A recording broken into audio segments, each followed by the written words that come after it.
ஒரு ஆள் போயிட்டே இருக்கிறார். அது ஒரு விபத்து, கால் முறிஞ்சு போகுது. நாட்டு மருத்துவர் என்ன செய்யறாரு, அப்படி கையால் இப்படி அழுத்துக்கிறாரு. அப்புறம் இதுல மூங்கில் பட்டையை வச்சு துணியை எண்ணெயில் நினைச்சு சுத்தி போட்டு கட்டு போட்டு விட்டுறாரு. ஆனா ஆங்கில மருத்துவர்கிட்ட போனா அவர் என்ன செய்யறாரு, இதை மறுபடியும் கிழிக்கிறார். கிழிச்சு உள்ளுக்குள்ள இரும்பு தகடை வைக்கிறார். அதுல ஸ்குருவை போட்டு டைட் பண்றாரு.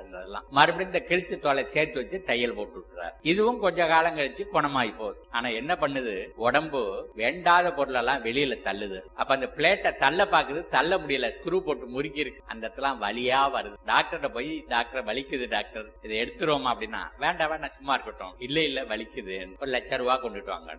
ஏன் மறுபடியும் கிழிக்கணும், மறுபடியும் ஸ்க்ரூ எல்லாம் கழட்டணும், பிளேட் எல்லாம் வெளியில எடுக்கும், மறுபடியும் போய் தையல் போடணும். இப்ப அந்த நோயாளி கேக்குறாரு, டாக்டர் நீங்க போட்ட ஓட்டை இருக்குல்ல, அந்த ஆணி இருந்த ஓட்டை, அது எப்படி ஆறும்னு கேக்குறாரு. அவர் சொல்றாரு, அது ஒண்ணு கவலைப்படாங்க, அது அப்படியே ஆறிடும். டாக்டர் போட்ட ஓட்டையே ஆறும் போது தானா முறிஞ்ச எலும்பு ஒண்ணு குடிக்காதா என்ன?